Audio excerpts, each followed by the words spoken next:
Hey there. Did you think I wasn't going to show up? Okay. So my phone is frozen. um what the heck? I can't get my focus thing to go on. Um what is going on with my phone? Maybe it's an April Fool's Day joke. Well, hopefully nobody calls me. All right, I'm going to roll the intro and then we will talk about some fun April Fool's Day stories.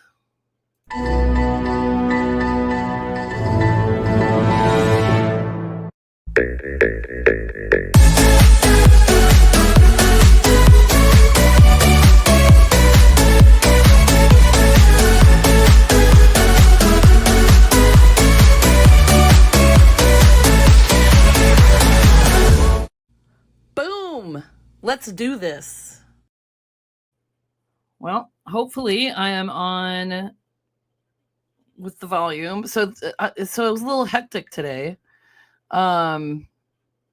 Okay, there. A little hectic, and I just got home a little bit ago, and I was out showing homes, and then I was supposed to show more homes, and then I didn't. So I got to grab what we're going to look at today. So it's April Fool's Day. Does anyone have any cool April Fool's Day stories from now or the past? Doesn't matter.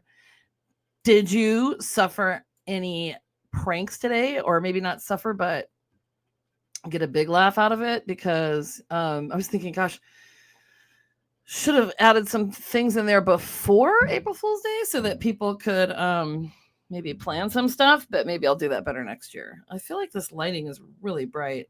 So let me see if I can put them. Don't you just love going over this with me? Mm-hmm. How's that? I've got lights everywhere, guys. Lights, but I can't see. All right, is that better? Okay. So hi, we're gonna look at some funny April Fool's Day stories. I still can't figure out why my do not disturb will come on. Strange. Okay.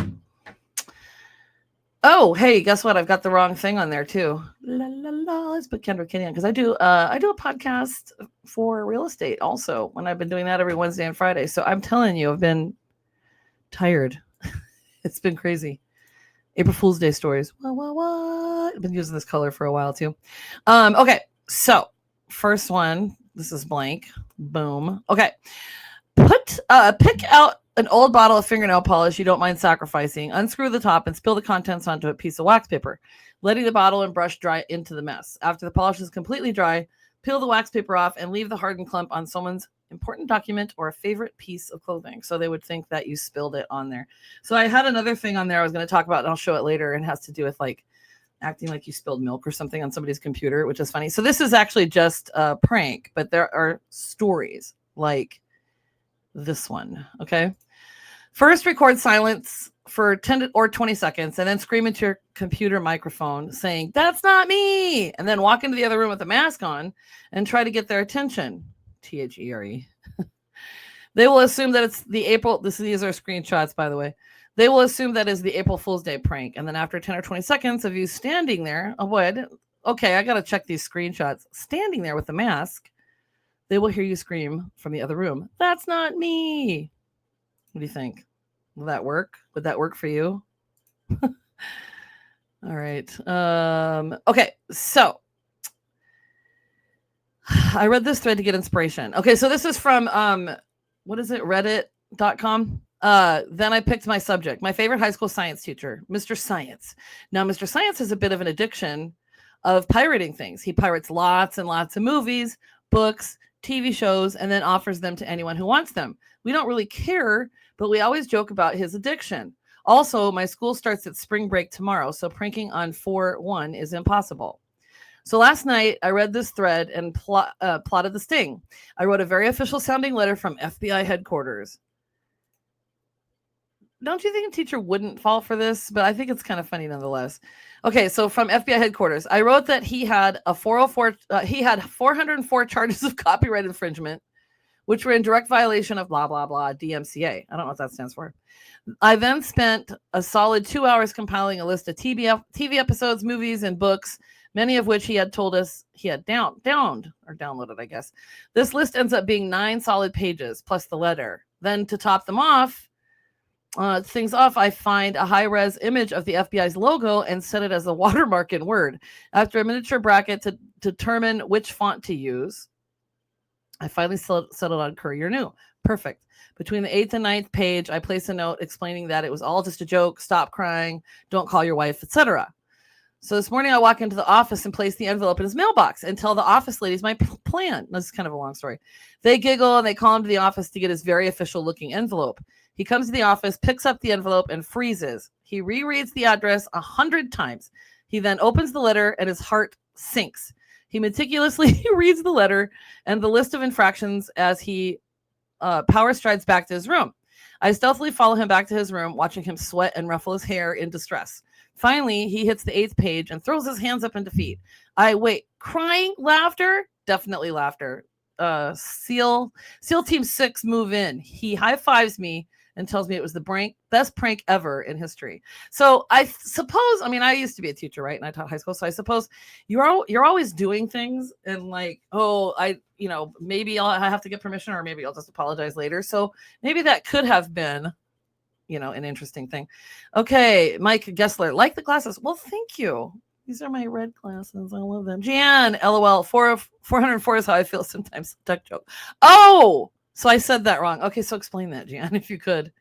And then DMC, Digital Millennium Copyright Act. All right, boom. I suppose I could have looked that up beforehand, but then where would the fun be in you guys chiming in? What? Also, like I was super slammed today.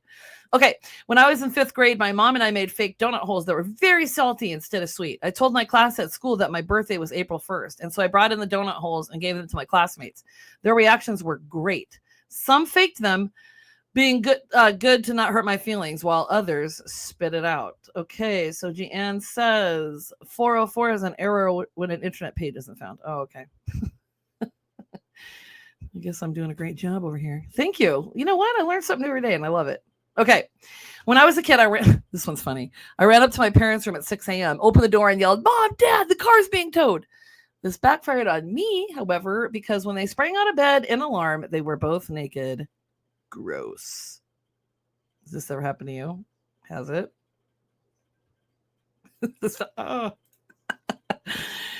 Happy April Fools. Okay, now this one's kind of weird, okay? So my father was in a fraternity about 20 years ago on April Fools. He was the president, and his job was to keep all of the pledges in check. One of his effing stupid friends convinced the pledges to break into the medical building. Anyway, April Fools passed, and my dad had no knowledge of what was going on. So at about 5 a.m. on April 2nd, the doorbell of the frat house rang. My father, which most people, there's a phrase that we're in a fraternity, don't call it a frat, but we'll leave that alone. So it rang at about 5 a.m. and my father, being the head, ran down to answer. It was the effing FBI coming to investigate what happened the night before. What happened? Well, apparently these pledges broke into the medical school, stole not only a complete cadaver, but 5 severed cadaver heads in a bag from the medical department. And like geniuses, they were so freaked out by the bag of heads. You think? I'm going to sneeze. Oh my God. Sorry. Sorry. They were so freaked out by the bag of heads. So they found a window to a garden apartment and threw the bag of heads in some random dude's effing window. This would not be a fun April Fool's Day joke if I was in that apartment. The investigation went on for months, but no one was convicted. My dad kicked out those pledges. The story is completely true. I'll try to find a news article about it from the 80s. I actually was looking that up. Bless you. Thank you, Jan. My allergies have been out of control. Isn't that gross? Can you imagine? Okay, so this would be like a horrible Halloween prank too. But can you imagine finding 5 severed human heads in your apartment, crash through the window? No, thank you. I feel like I'm gonna sneeze again. Oh my God. No. Okay, this one's kind of mean. I've been dating my girlfriend for 6 years now. We dyed 12 eggs yesterday, and we hid them in separate rooms so we could hunt for each other's Easter eggs. This isn't really April Fool's, but still. I used the wax crayon to label 3 eggs, Will, you, and me. I ate one of the other eggs and hid the others. Oh, man. She spent like 2 hours looking for the one that said Mary on it. I eventually yelled, April Fools, and slept on the couch. Do not do this, Jan says.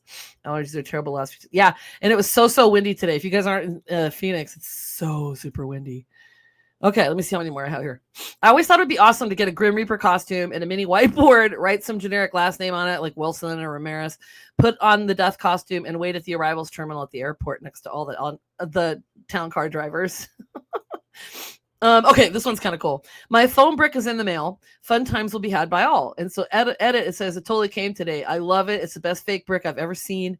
And here's the best pick my crappy webcam can take.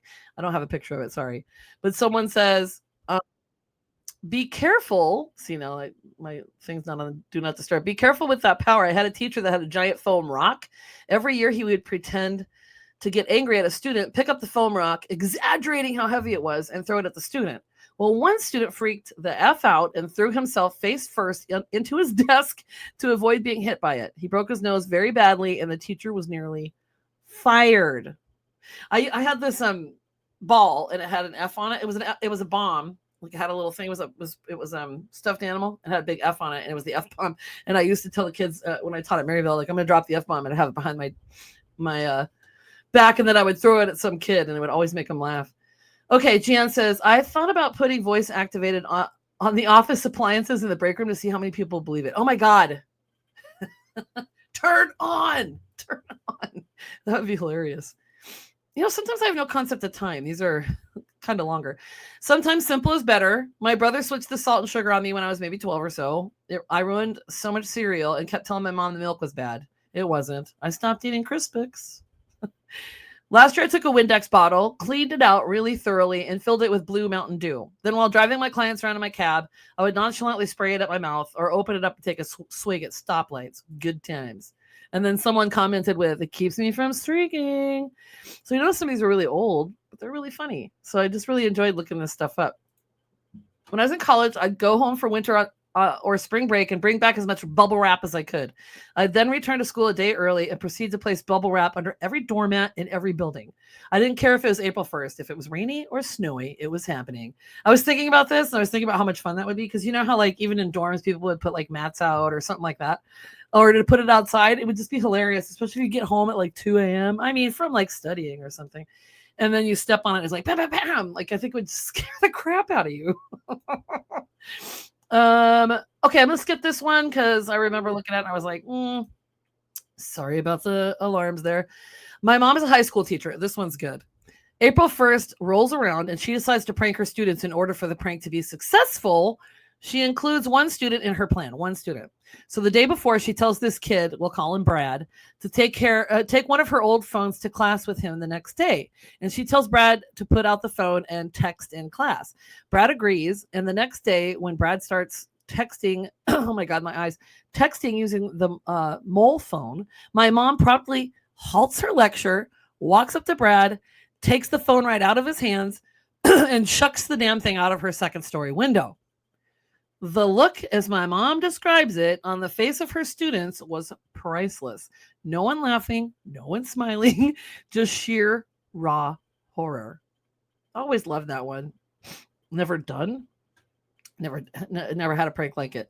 That to me would be priceless. But the thing is, like, do people still really fall for April Fool's Day jokes? I mean, I feel like everybody's pretty aware of what day it is, but I don't know. I would think probably, as much as I'm talking crap about it, I'd probably fall for something. Oh, this one's great. I'm a Norwegian teacher for foreigners. And last year I taught my students that a good way to start a conversation is to show people that you're comfortable enough around them to pick your nose in front of them. I had my students practicing digging their noses while talking to each other about the weather. They have not forgiven me. Can you imagine? Jeg bor ikke I Norge, men jeg snakker litt norsk. That's what I say now. I don't live in Norway, but I speak a little Norwegian. But I would not be picking my nose doing it. All right, and then I just added these in for fun. I had a little thing on here for today that prank cake pops. You can make cake pops, but use Brussels sprouts instead and fool your kids. This is the portable milk splatter thing I was talking about. So you would take like a piece of glass and you would put some soap on it, just like a bar soap and stuff, just to make it easier to get off. And then you put that on there and really, really thick, kind of work around it maybe with like a stick or, something, make it look like a big splatter, but it takes a really long time to dry, like 6 hours or more. And then you got to peel it off with the knife and then stick it on someone's computer. I mean, I've ruined a lot of computers just spilling things on them. Fake electrical outlet and edible Tide Pod, Jello shots. Can you imagine? Especially if you're at a party and you're like, you just pop that in your mouth and freak everybody out. I think these are good pranks to do, like even not on April Fool's Day, And then this one. Okay, I've got 2 more. Spooky whispering prank. Now, I was looking up the instructions and it was pretty intricate. So I was like, all right, like I already lost interest because I couldn't put this together. But if somebody put it together for me, I'd be very happy. Do you see how, he's standing here, okay? And then there's where it says spooky whispering prank. It's where the not the metal detector, the fire alarm thing is. So you get this, you get this whole thing. It's like a fake fire detector, and then you have to be sure to put the real one back, of course. But you do all this stuff, and what it does is it whispers when it detects motion. So when people are walking through there, like it's dark, and it starts, like children, like scary, right? And then when you turn the light on, it goes off. So that to me would be a pretty good prank. Okay, Gian says you can do the same with onions and caramel over the top. Caramel apple, anyone? Oh yeah, I've seen that before. That's pretty awesome. Okay, there's one last one. There's nothing in the world that scares me more than cockroaches. I mean, I'm telling you. If I remember those Fear Factor days, I would have had to say I was terrified of snakes because I'm not getting in a pit of cockroaches. So this literally gives me chills when I look at it. Oh, look at that bug in lamp prank. I'm not even going to tell you how they do it. I mean, it's kind of obvious right there. You just print out what it looks like bugs, and then they cut it, and then they stick it on the inside of things, or like on the inside of your where your fan is. Nope, couldn't do it. Man, I can't believe I've got this much info. I think that's it. I do have some, let me see. I do have some real stories from history that are probably shorter. Oh God, I can't even read that. The Great Spaghetti Harvest, basically, essentially, one of the most famous April Fool's Day gags of all time. 8 million people tuned in to watch Panorama's 3-minute feature on Swiss spaghetti harvest. So after an unseasonably warm winter brought an end to their dreadful spaghetti weevil pest control issue, this region of Ticino near the Italian border was said to have yielded an exceptionally heavy spaghetti crop. And the footage showed people picking strands of spaghetti off trees and bushes before tucking into their homegrown feast. Sorry.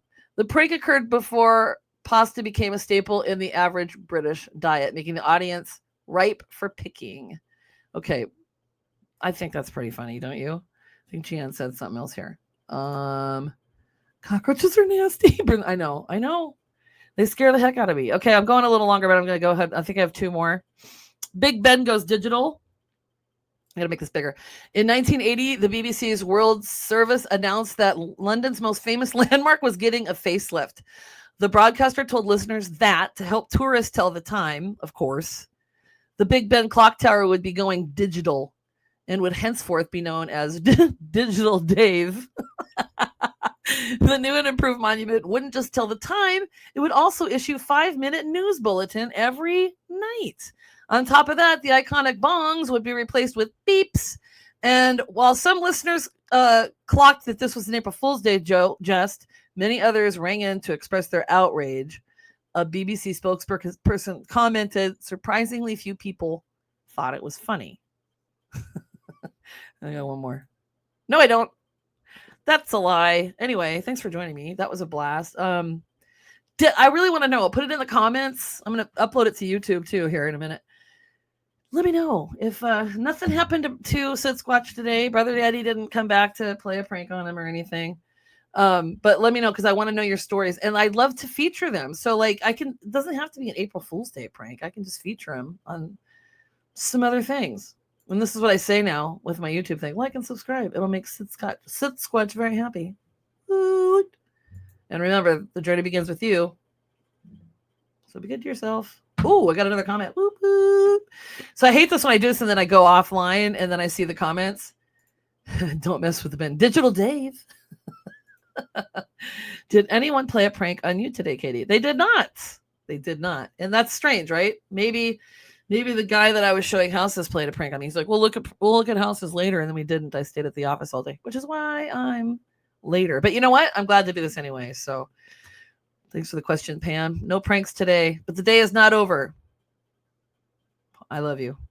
Peace and love. I'll see you next week. Now listen, Katie Horgan, Arizona Real Estate Advisor. I'm doing a podcast every Wednesday and Friday. If you want to check it out on YouTube, I'll put the link in here. And I'll see you later. Ooh, next week I'm interviewing someone. It's a surprise. Okay. Oh, I just saw a commento. Best one was a fake scratcher to a coworker. He ran out and fully believed he won $50K until the boss spoiled it. You know, I saw those. I think those are kind of mean. Don't you? I mean, I play the lottery. I would be like, "Wow, I don't have to stress anymore," and then I'd be sad. But I get it. It's just a joke. Happy April Fool's Day. Hey, Jan and Pam, that rhymes. Thanks for joining and commenting. It keeps it very nice and active. So I'll talk to you guys. I'll see you next week. Okay.